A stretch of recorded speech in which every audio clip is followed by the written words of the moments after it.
The film opens with a high-tension covert military operation in Kazakhstan.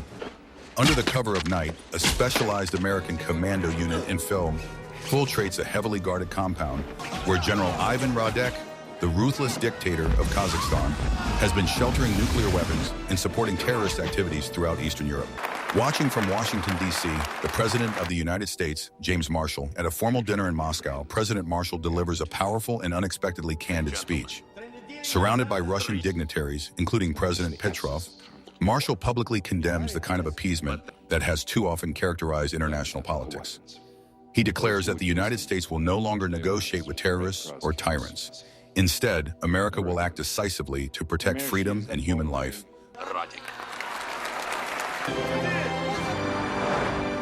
Unknown to the president and his team, a group of pro-Radek extremists have been planning a bold act of retaliation. Their leader, Igor Korshunov, a fanatical former Soviet intelligence officer fiercely loyal to Radek, is determined to free his imprisoned general. To achieve that, he plans the unthinkable, the hijacking of Air Force One, the most secure aircraft in the world. Following the Moscow event, President Marshall, his family, and his entire staff board Air Force One for their return to Washington. The aircraft is not just a plane, it's a flying fortress equipped with advanced defense systems, secure communication networks, and even an escape pod. The mood is relaxed after the success of the mission and the triumphant speech.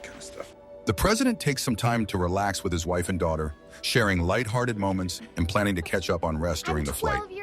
Among the journalists boarding the flight is a team from a Moscow-based news service. One of them, Ivan Korshunov, is secretly the terrorist leader himself, posing as a cameraman. Barely half an hour into the flight, Gibbs discreetly retrieves the hidden weapons crate from the cargo hold and distributes assault rifles and grenades to Korshunov's team. They move swiftly, ambushing the unsuspecting Secret Service agents guarding the main cabin. In a matter of seconds, gunfire erupts in the luxurious interior of Air Force One. Several agents and staff are gunned down before they can react.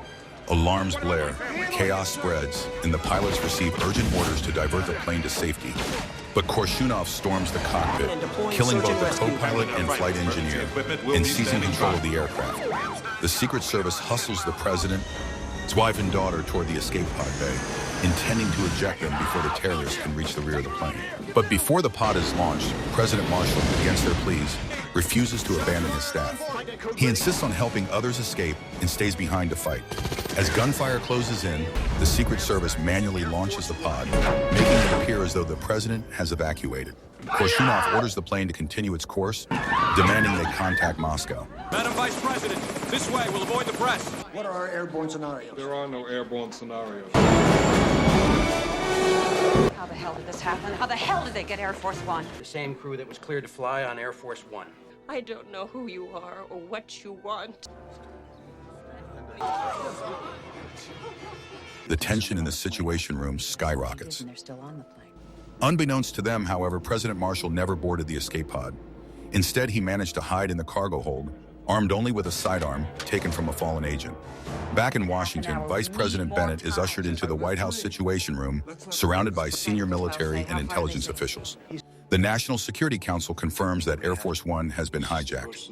The escape pod's launch leads them to believe the president is safe, but his location remains unconfirmed. Bennett immediately authorizes the coordination of emergency response measures, ordering U.S. and Russian fighters to intercept the aircraft.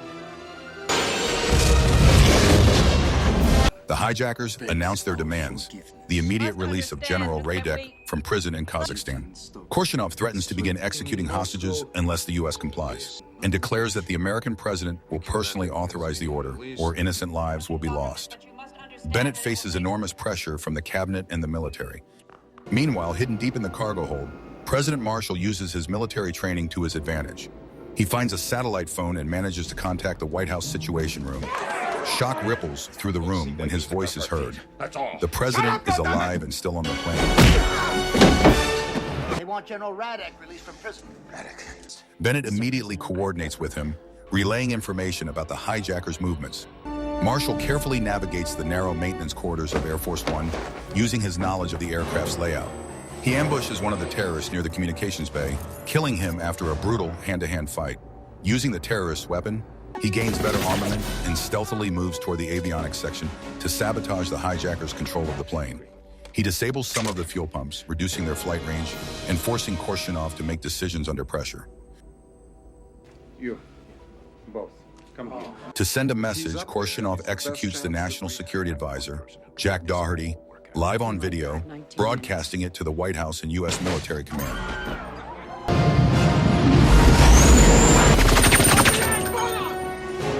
The emotional core of the crisis intensifies when Korshunov discovers that the First Lady and First Daughter are still aboard. He realizes he now has the perfect leverage, the president's family. He separates them from the other hostages and locks them in a secure conference room under armed guard.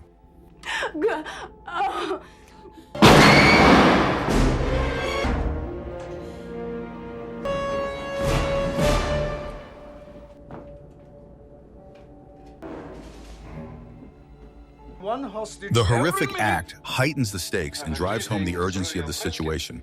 In a chilling sequence, Korshunov contacts the White House and demands direct communication with President Bennett. Our only hope is that Washington complies with this bastard. When the terrorists discover the sabotage, they realize someone is working against them. Korshunov begins to suspect that the president might still be aboard, despite the apparent evidence of the escape pod. President Marshall manages to rescue a small group of surviving staff members. Told you the phone lines. Marshall instructs them to seal off portions of the plane to limit the terrorists' mobility.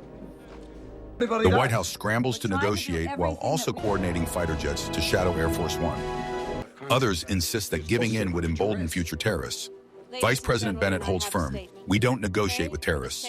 Still, she faces immense political and moral pressure. The terrorists manage to connect with their contacts in Kazakhstan. Radek, still imprisoned, is informed that negotiations are underway. Russian forces loyal to the United States begin tightening security around the prison, preparing for any potential breakout attempt. Vice President, I think you need to see this.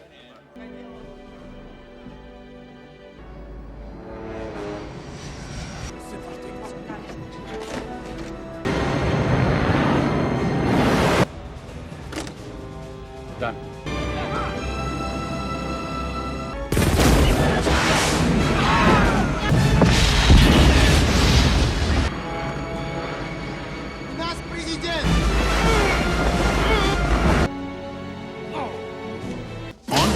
One, Korshunov finally manages to capture President Marshall.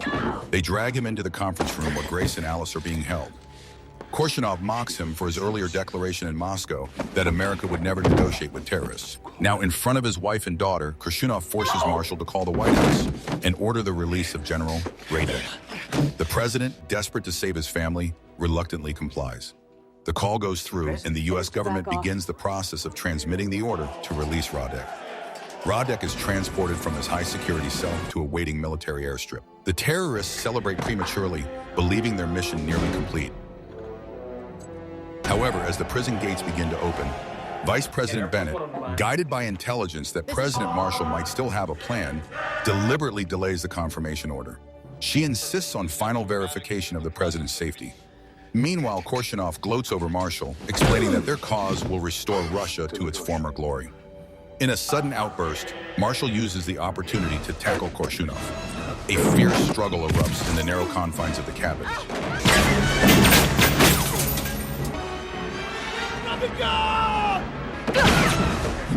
He then pulls the release cord, ejecting Korshunov out of the rear cargo bay into the open skim medium. In Kazakhstan, General Radek has been brought to the airfield for his release. But moments before he boards a transport helicopter, the order from Washington is rescinded.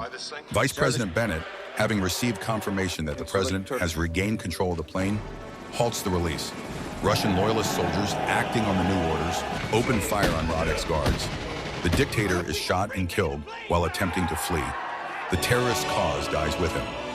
Although Korshunov is dead, Air Force One remains critically damaged. Several of the crew are injured or dead, and the aircraft has sustained multiple hits during the earlier gunfights. The fuel system is leaking, and the plane is losing altitude.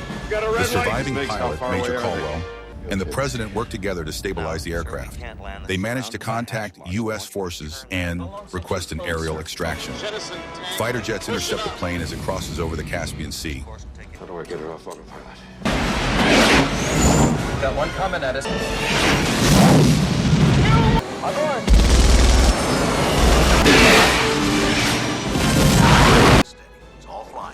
Just... There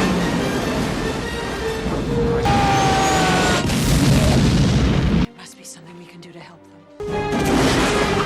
Sir, you're going up pretty bad out here.